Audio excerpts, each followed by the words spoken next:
Au tātou tāpua i atu I le atua.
Mangaloina lona sol tula fono o fitia la ngasal am ial tangata ele tau salaina ele ele ai foi si ole ole mai lo loto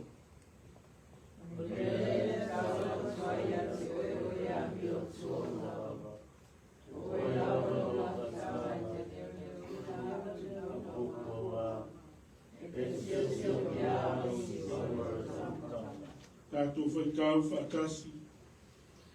Tele meti mai o ye a biolema. Le whatotua I le ri le siumia ia I le ofa. Nā fia ia I le ri. Oli o tau e a biotoni.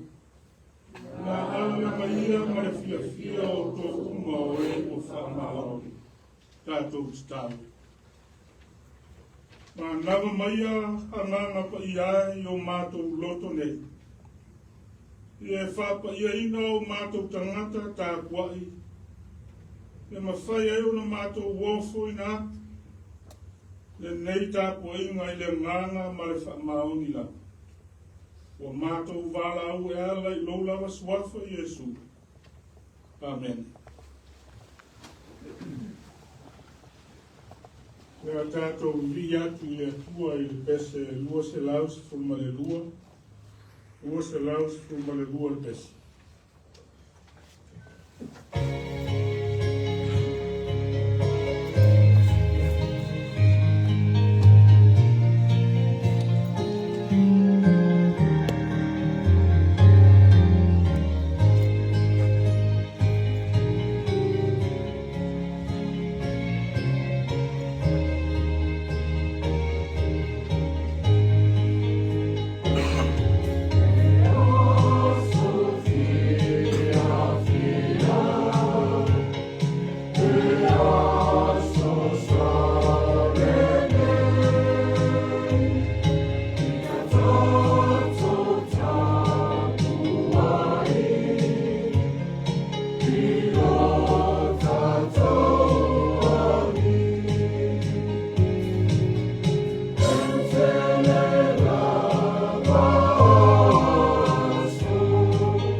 tau ni tai au. Na mau mai le whenga i fau. Tu se paulo ia e wheso ron tau mua mua. Na matai whai tau mai li fwai mua mua. I whaangata mai li fwai upus fun. I wheso tau mua mua. I mai li fwai upu mua mua. I whaangata mai li fwai upus fun. Pa whonga maia, nisi a whiong pa ia o tātou ai. O Paulo, o le apostolo a Iesu Keriso i le finangalo o le atua, i le au pa ia o e whatuatua fo'i a Keriso Iesu.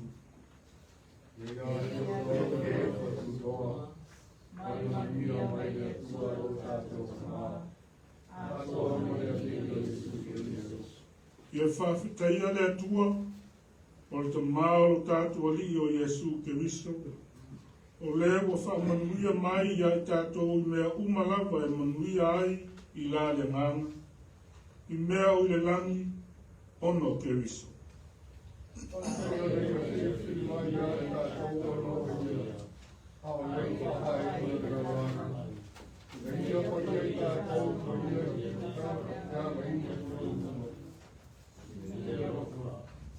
Mana tō whie tātou wana mua, ni a veam tama whai mana. Ono Iesu Keriso, e tusa mai pule tu noa aluna fina ngalo.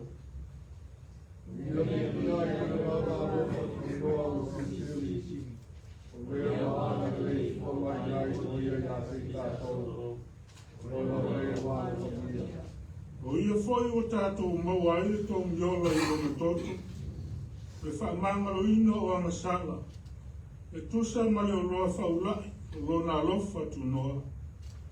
O ia whakapu e tene mai ai a tātou, e poto huma atoa mai whātou sa. No wa whaio mai a te tātou i mea lilo sa i lona finangalu. Tusa maana lava pule tu noa, e ia tuai lona lava finangalu. Ia la whāpopo i mea Keriso e tau i mai whātara mai whaka. Mea whamao i lana, atoa mea o i lana. Ia whaamanuia mai le atua, tāle i tātou whaitau ma whaalongo i ana whiong pa ia. Ia i ate ia pēa le vi inga le whaamanu ma le whaanitanga. Nei māsa uma heo i le whaavavau lava. Amen. O le pese se lau ruas kuma le lima. Se lau ruas kuma le lima le pese tātou te nivi ai i le atua.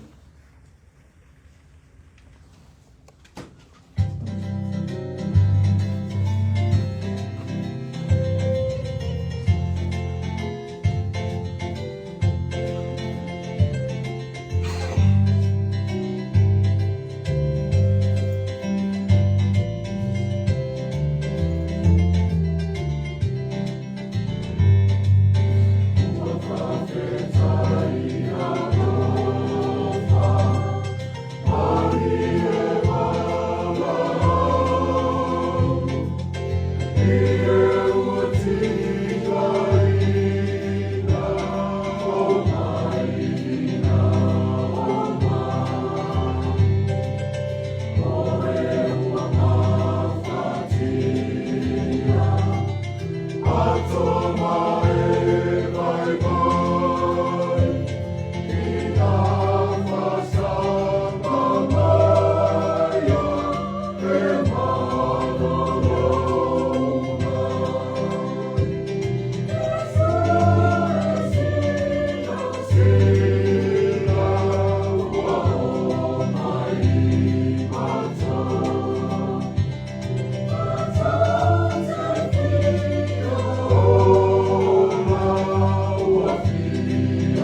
tātou atu rumo le atua, le tātou tikalu, tātou rifo ma tikalu i le atua.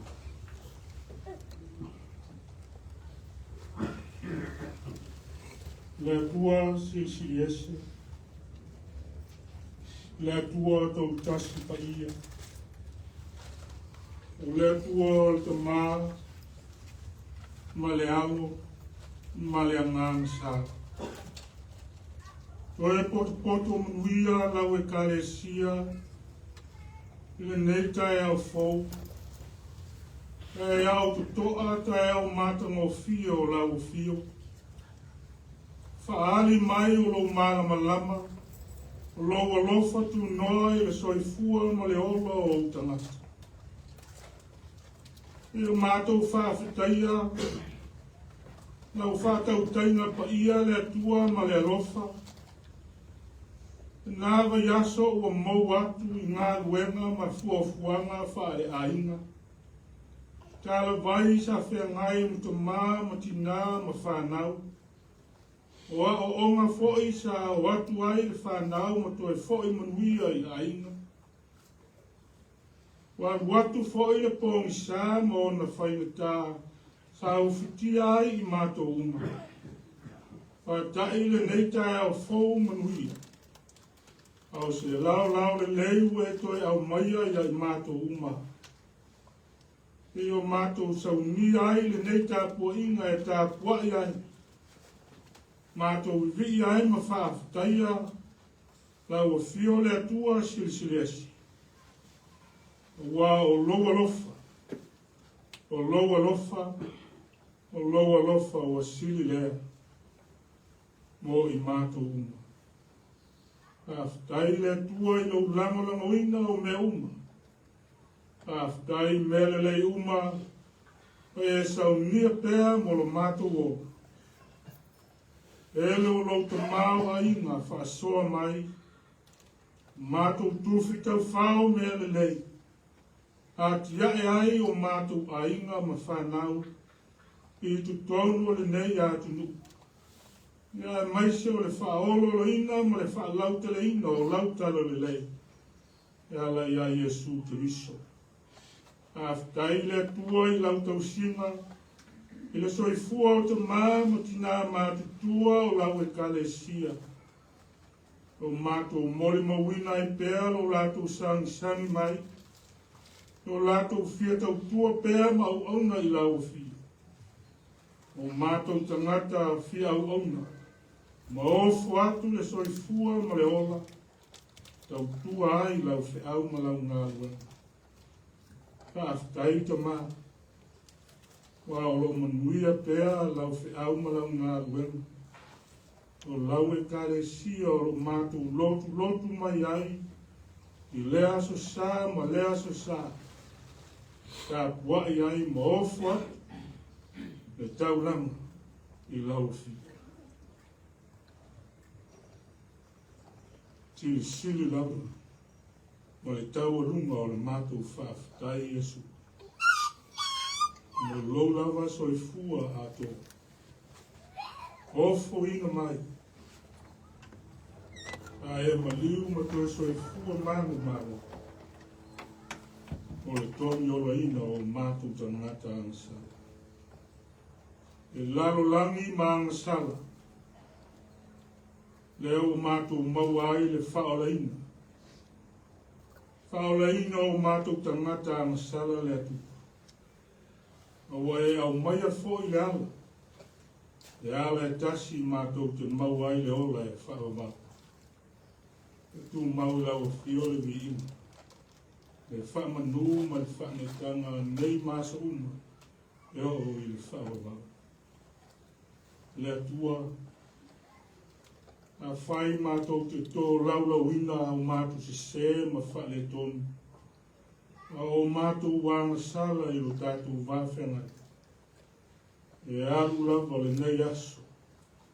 E peo se ia e wholesia i malai. A ua e si la fia mea umalava le li. O mātou whale tonu. O mātou se, o mātou wāna sala. O mātou o atu whatasi o ruma. Ia nganga maulalo, a lofa mai, nei fonga lau e karesia mo mātou tangata. Ka mangalo mai I mātou o lau whanau ansa. Ka mangalo, I o mātou si se, o wā o mātou whē, o mātou le mautonu, e tua nai o mātou manata, o mātou whātua nai pēr o lau whi. E whaia pēr o mātou manao mo mātou loto. Kuna naunga o le lalo langi ma le soifuanga. Wā vanga ngō whi ai loto o mānganga o lau whanau. Le ngata I lea, so mātou tiute foi ma whaiva, wala wina ai o mātou tangata, I so se ngā ruenga, tono aina, e maise e lau whi au ma lau ngā ruenga. E le au taimi o mātou le wha maoni, ka taita e runga, le vala wina. E le foi o taimi, wa mātou alanga ma whai whaupunga e le longa mali, a whaina ai loto o māngana ma manatu, o ngona o lau whanau. Pele foi o taimi o mātou au tā. Whaitaua wā whionga pa ia, na e tuina mai mātou te whaitau. E awa o māua iai o mātou wola wholau. A upo le ola. Wha tonu wai ni ia mātou maua pēr le ola. Maisi o le marosi wha le ngana mai lau fi. O mātou au na tā foi le tele o taimi. E te talo ma sa ili atu I lau fi. O mātou se. O mātou wanga sala lava I lau fi o le atu. Ka lofa maia, ka ngalo mai nei fonga lau kale si. No watu nuku mau tangata.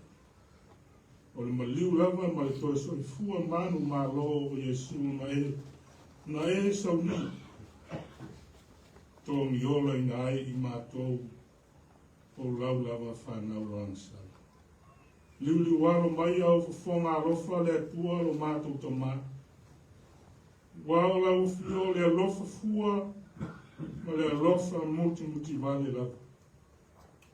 Ia oai ia mātou te suli whai ai. E au mai le mautonu, le manatu natu I o mātou tamata. Wa ao mai foi whainata ma pupo ngā le soifuanga. Na mātou whi me haile. Ao lau a whio lava le atu. O lo o soifua pēr lau whi. Mātou tita. Ka manuia mai lau e karesi. Ka manuia mai lau ngā luenga. Lofa mai lo nā ki naina. Ta mau ainga inga, ao rau whanau ma ainga, I lou manuia le atua. Wale au nanga, tonu ainga maise rau whiau lau ngā ruenga. Wā lava ngā ruenga ro ngā rurue ai, lau whanau. Whamanuia le atua. Whamanuia, fōa I le manosi le tino. Mai se le malosi la le ngana. Amanuia ia wauna ngā rurue. A whionga I te akono. A wauna o Faletua. Te mawhutanga tina o te māmu tina mātutua. E o lava le larova oa o lau whanau. Tuku langa tau wau o tau mutei. Le tua. Sei e whamanuia I ona a inga te tasi. Ia whanau o le nei e kāresia, mai whanau iti, nātu I lau whiolo lātu soifua tukutuku ai. E tau si o ao lofa. O ai le malosi le dina. E whapopoto ina whanau, nātu I a onga. So soanu I a lātu soifua a o ina. Ia maua so lātu luma na I manui. Talo foi mo le atina e ino lau whiau ma lau ngā rua. Au sa I linga foi ma lau singa lau e karesi. Mātou tala. E e fesoasoani ma whaamagia, so se ala o mātou sa ili, a wā le atina ina o rau whi au mula ngā wai. Mana kua pēr le mātou tala. Nisi o to māma tinae leo ato o toa le mālosi. O maua i tino mai, tuna atu i te tala vai, i luma o lawa fio le atu. Lou lava mana wha maro lou. E wha manuia i vaila au ma fuala au wha ngai. E maua ai le mālosi fau. Lai mai e au auna pēr, i lawa fio e ale le soifua mai lawa fio. Taro fo i le tua, mana tua o tangata. O whata o to lia i tonu mauta ngasi. A pēr tonu aina. A siasi atu lo mana wha maro lo. I o lato maftianga umareli. Whamanuia i awa li i mato mai tai fo mai. Wa lato ai ton fitinga. Na sa ilinga uase malosi fo. Mo o tangata mafti. Pa mafana whana. Mai se le nganga o lau fio i ainga roto whaawau. Noto sia i oti. E iai le nganga nga lua ina o latu roto. I latu tali tonu pe. O loso i fua lau fio e maua aile to file mu. Ma le mawhana whana o tangata. Ma le tua le mātu te taro. Ma le alofa o tangata.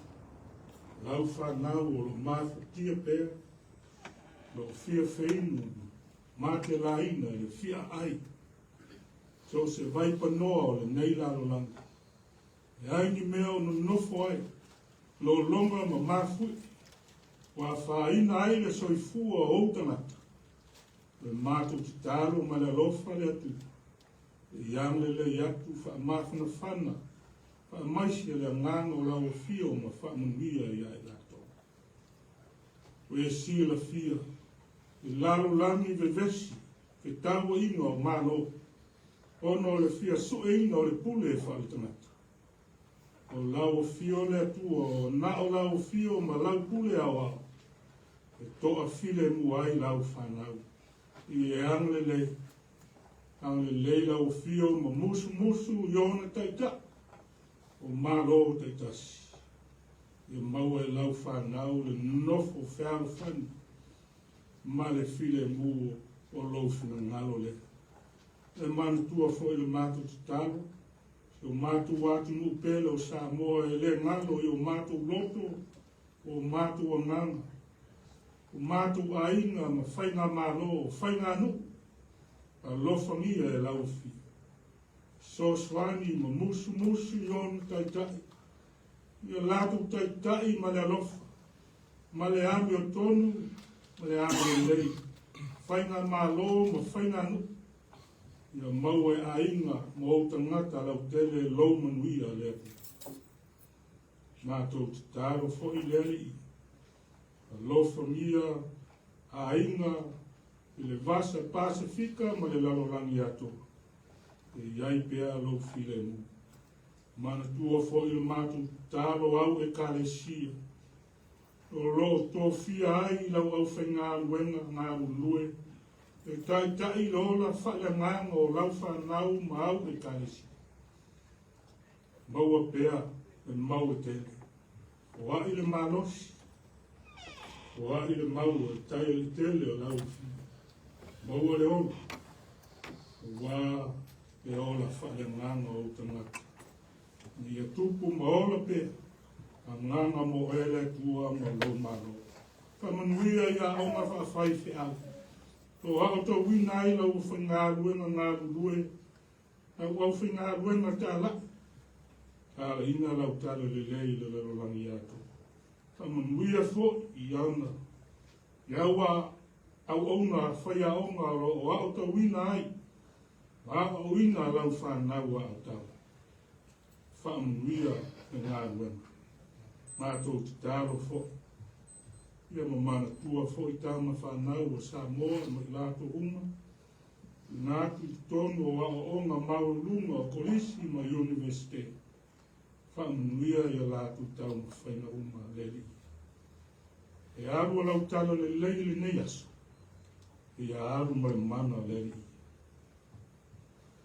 Taimi fo i o luma.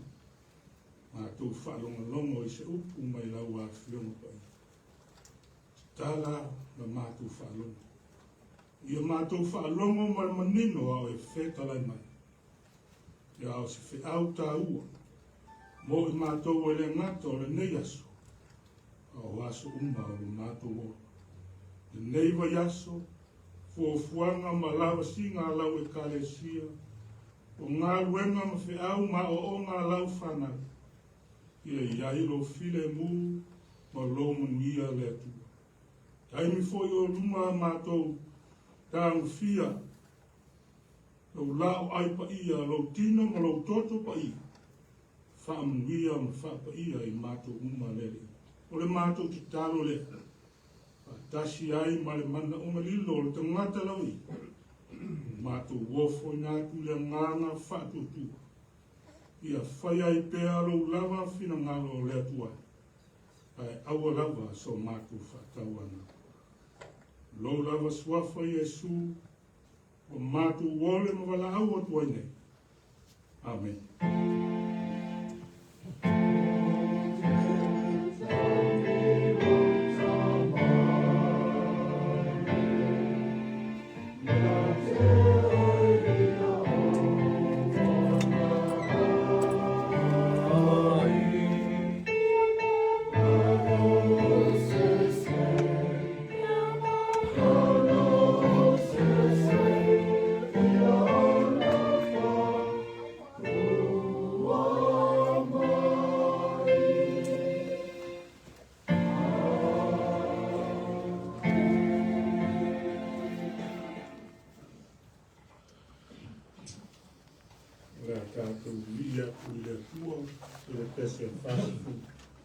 Fast food pese kātou te ria I le atu.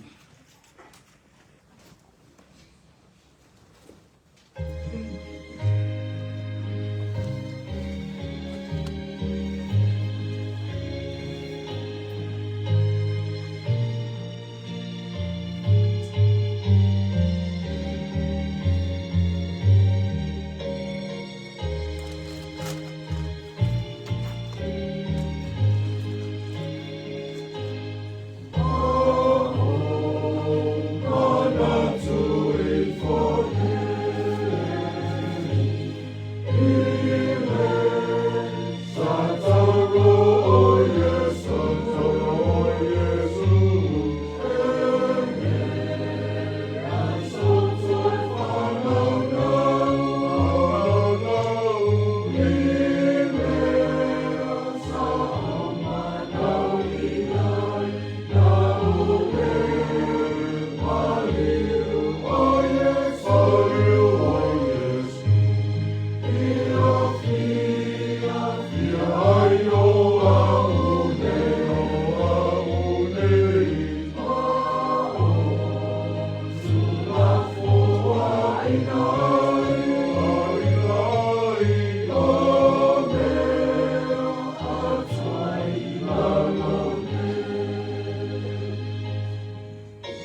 Oe o luma le foai, a lau e karesia, a lau whanau no mātou o tua.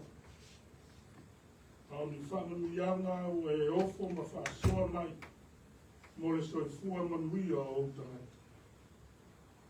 Mātou o e ofo i ngātu nisi o au whamanuianga, mātou te ofo alofa ai ma foa, o lau whi au ma lau ngā wena. E le whatusalia e le foa i sirisiri na e saunia. E ala i loga vāru pele o Jesu Kiriso. E tau lava o se me i longa ai o mātou fia whāwhitaia, o au me alofa, o mātou wofo i ngātu leri. E whapa ia mai ale nei foa i whatasi ai mo mātou tangata. Mātou te tālo e ala i lo suafa Jesu. Amen.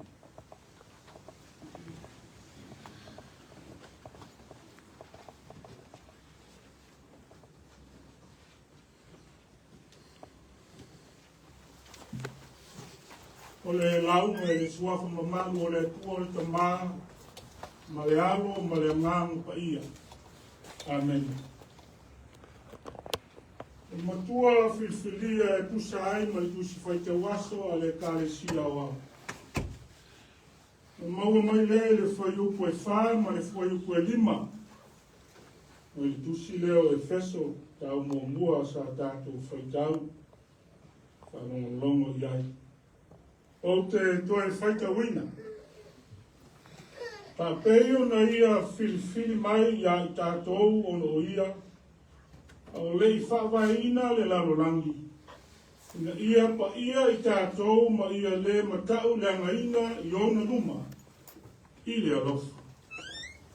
Wana tō fia i tātou wana mua. Ia vea matana whai mana. Ono Jesu Kiriso. Tosa ma le pule tu noa, a lona finangau. Natu au tuo le nei tai au. Maenga o se tala atoa. Maenga o se tala atoa. Part of a bigger story. Wa tatou maitawina, te tele o whasalalaunga, ma whaalinga o tatou wa ai, e whaalongo iai. I lungo televise, lungo interneti, i lungo lau telefoni e whiaweahi o e-maili, po to tonu fwoi o newspaper. O nisi o nei whasalalonga, e lei tele. O le tele o nei whasalalonga, e tau mawhai e tau mai ia i tātou, o lo tātou misia se o loa, o se au nanga tātou te manao mia. Wa o le ngā wenga lea, e whaitau a inga, ma whai bisinisi. Wha oso ina oe ma ue taitonu, o lo tātou misia se mea atoa, i o tātou lo langa tātou te manao mia. Whapena le ola whale nganga. A whai tātou te wawa ai te toa, i le tele o lotu ma tusi terisiano o lo whatawa. O lo tau ma whai e whai lo atu i tangata. Lo lātou misia se mea atoa, i o lātou o langa. Ke tala le lei ia Yesu te riso. Ne te riso ia to e whale lei mea uma. Na whaia ia te ia ma letu. Pape nari ngā wema. Sa whitai tunga ai le apostolo nu esi. O Paulo. No uma opu whawheilo ai a Paulo i lana tusi le au pa ia. O i Efeso. Mo natu Paulo. Ia whawhetaia le atua. O le ta mao lo tātou o li o Yesu Kristo. O ia whamanu ia ina i tātou. Ia ke riso i whamanu ia ngā whalea nganga uma. Ma ua whiwhilia i tātou. Na ia pa ia. Ma le matau le anga ina. Le pōna. I lana sila whanga. I le alofa. Au le whaia le lalo lami. Ua umau na whiwhilia i tātou e le atua. E whai mo ia. E ala i lo tātou au tasi ma ke riso. Le lotonga tasi. Ma ia tasi tangata umba ia ke riso. Se vaenga o le tala atoa. O le tusia Paulo ia Efeso. O le whamoe moe whamarosi au. Whamarosi ai le lotonga tasi ia ke riso. O le au pa ia i Efeso. Ina atu ai whatununga ma sotanga i le vau tangata. Ma apua i atu i le au pa ia. Ina ia tu mau i le marosi whalemanga. Ma natu pau. O le mamalu o le atua. O le whaoletanga o on tangata. Ma le ia te tau o ia i tātou. Whanau o le atua. Ai mai se lava. Wa whaamanu ia ina tangata talitonu. Ona na whiwhilia e le atua. Ao lei fōfō ina le larolangi. O le avea ma soo whaamaoni.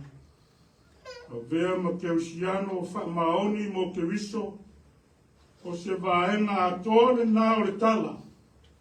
Ma le whaamarosi a le apostolo Paulo. Because of God's love. Paul had already decided that through Jesus Christ, he will make us his children. Let us praise God for his glorious grace, for the free gift he gave us in his dear Son, who has blessed us with every spiritual blessings. Wow, le toto. Le toto ke risa ua whaasao roto ina ai I tātou. Ua whaamangalo ina ai I tātou wangsa. O le lofa tu no le tua. Tua sili lava le. Na ia fua ina mai a te I tātou. Ele matua tele lava. O le fisi. E aise a. O tuina mai ai ele atua ia I tātou nei whaamanuianga uma. O le alo na whaamoe. But why does God give us all these blessings? What's his purpose? Le foi upo e whaama, le foi upo e lima. Te au avea ma tātou matu. E iai le fuafuanga pa ia a lea tu. O le tuina mai o nei whaamanianga. Na fili a le atua. I tātou ono ke riso. Ao lei fōfō ina le lalorangi. Na ia pa ia. Ia le matau langa ina I ono. I le rofa. Ka ua ia upu ia. Upu nā ruta utala I pou. Na ia pa ia. Ma ia le pōna. Ia le matau langa ina. I holy. Blameless. I lumo le atu. O lono ui. I tātou a mi o le lei. Ia tonu o tātou wā mionga, ma ia pa ia, aua le tau leanga ina o tātou o langa I lumo o letu. Kaisia, o wāna tō fia I tātou e letu, ono luna alofa. Ia vea I tātou, mana whanau ono Yesu Kristo. Ese ale sili, ma le matau ti o whainga letu. Whaali mai, ma whaatino mai, nana whanau ma tātou lona alofa tuno. God give us all the blessings through Christ before creation, so that we would be holy and blameless in His sight. And through Jesus Christ, He will make us His children, so that we could be holy as He is holy. Na vaeta maina, tate, tātou e tua, e whai mana whanau. Ro whaonga e paula le upu tama whai. Na ia whaalia ai le malosi, o la tātou whai ia ma le atua. O se whai ia alofa, ma pa ia, o le atua. Paul uses the term adopted us to show how strong our relationship with God, a loving and holy relationship with God. Without God's grace, no person can be saved.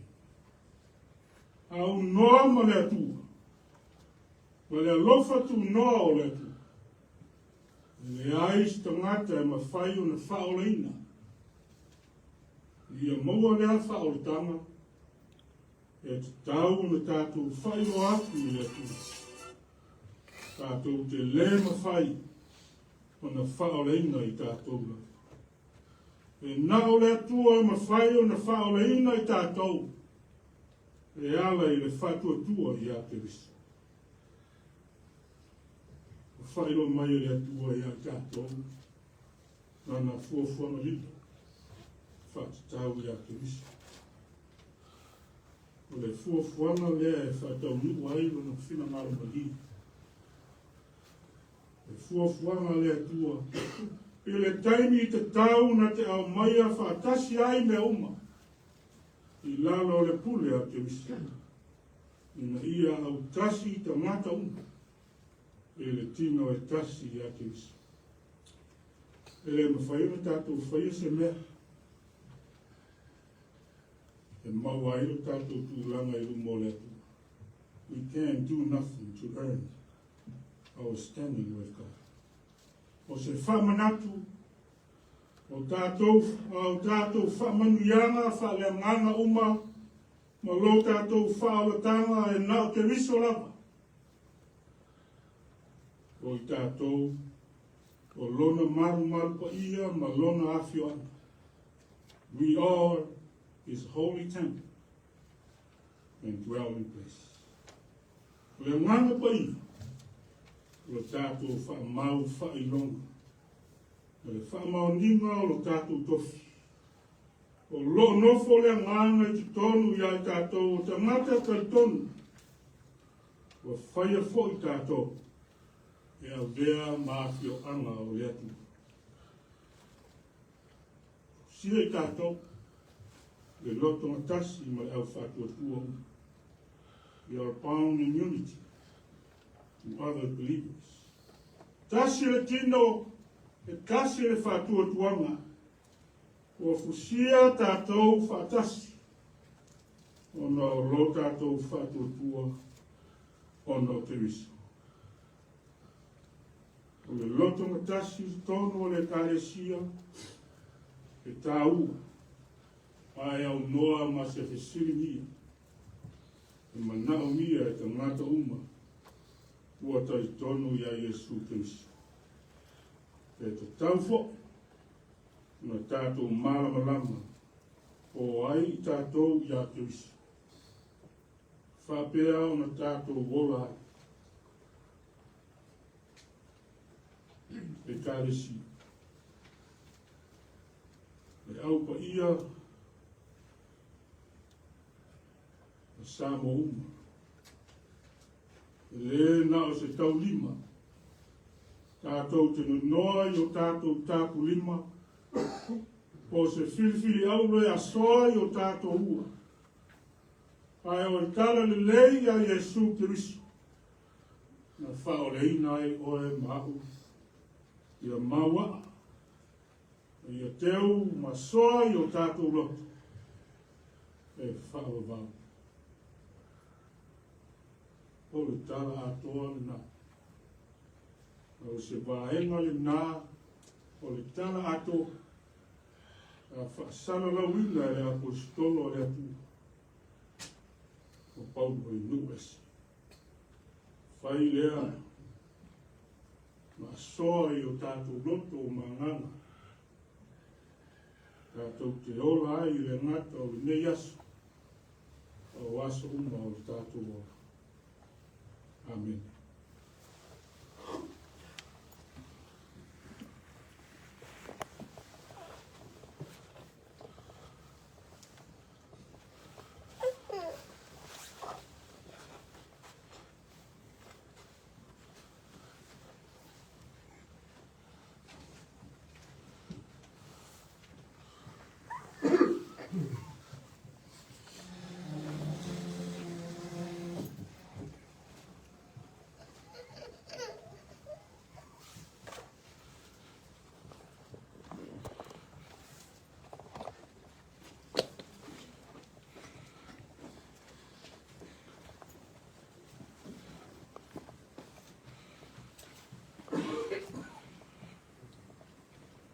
Le talisuana pa ia o tātua i o Yesu Kirisu.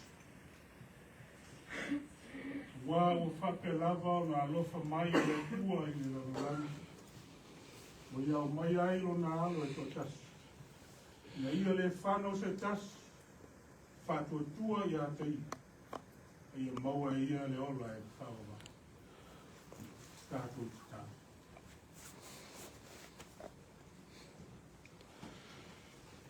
Moni lava wa fiona ia le atu. Wa o loa lofa ki noa e ala i ale tutu. Na wina mai ma whaia le tauranga o le tongo. Mo le whamanga o ino o mātou wang saura. O le nā le mātou o lema le ali. Ka mā ngano mai lau e kālesia mautangati. O le mātou te tala. Ia whio ifo lo wanganga pa ia I lunga o au le alofa sili. O le areto male wani. A mātou tango fi. Ai ma feino I lo tino ma lo tot. Se ia whapa ia mai o mātou tango. Pātai tele lava Yesu te wiso. Lo mātua li whaola. Lo lava soi fua ato toa na ofo ina mai. Ta e maliu ma toi soi fua mangu maro. Whaola ina ai mātua umalava. O lau whanau anga sala. Tu mau I lau fio le vihinga. E whamanu ma le whane e kama. Nei maso umai o le whaola. Amen. Le alava pō na whaalata I nai le li o Yesu. Na ia tango ai le areto. O ia whaatai.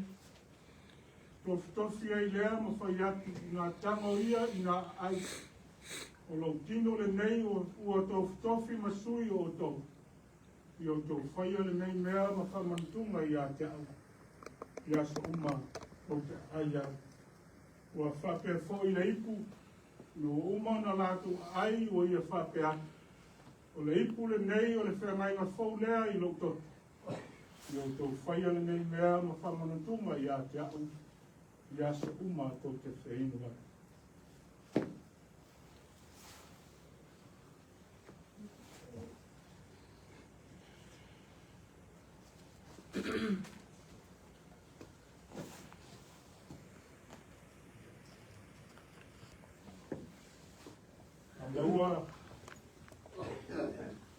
reto ma le waina ka ofi se o tātou kia whakasi.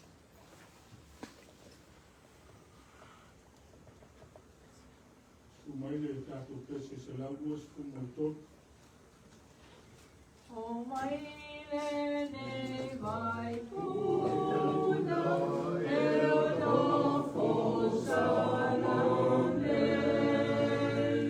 o ne puna o ne ona nosuena e Yesu Alalanu le iai. Alalanu Te whamamoina e. Alalanu leiai tau te whamamoina mai e ua whia inu o mai lava i le vai e ua matiti malawa a me fua e le tawai a feinu Feinu mene vai. a feinu O te mali mele ai. a feinu lei vai tau te mamini e ai. O le tino, ma le toto o tātou rio Iesu. Whamomoina, ma whamalimina. O le whamangaloina o tātou amsai. I nā tā mawhawhaia, ma whino iai a ngāna tātai.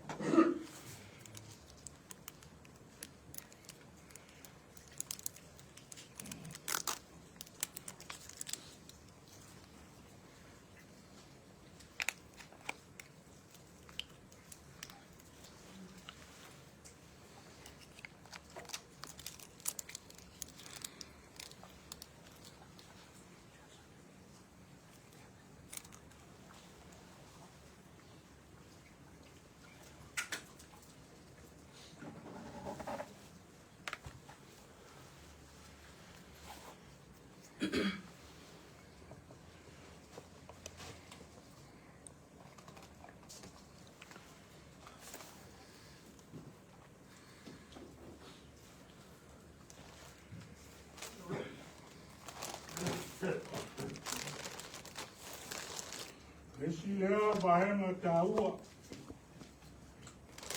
O lou soifua ma lou ola tai tonu whātua i letu. Lao ai pa ia o tātua. Lona soifua, lona tino ma lona toto. Ia na whamalinga ina.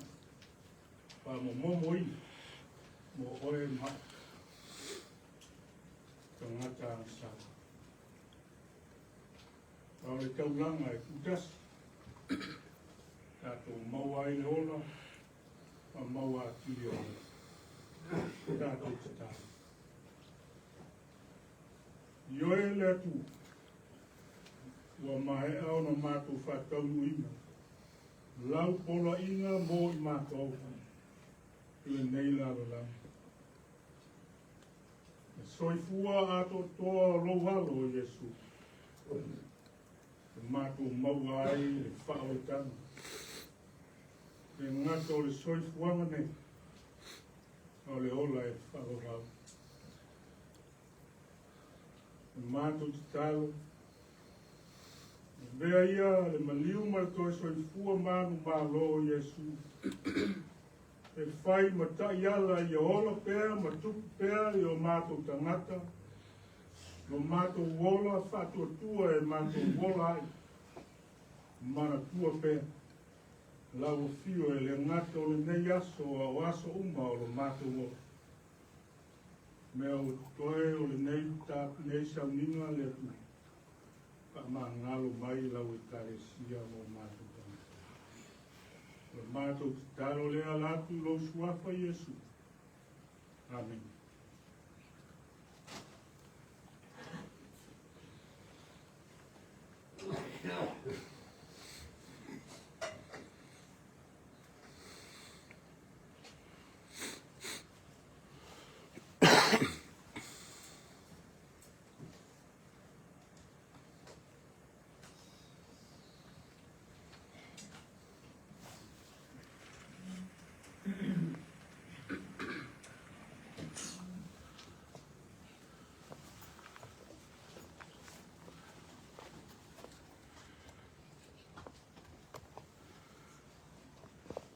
Le tātou vi atu I le tua I le pese limas fumatasi.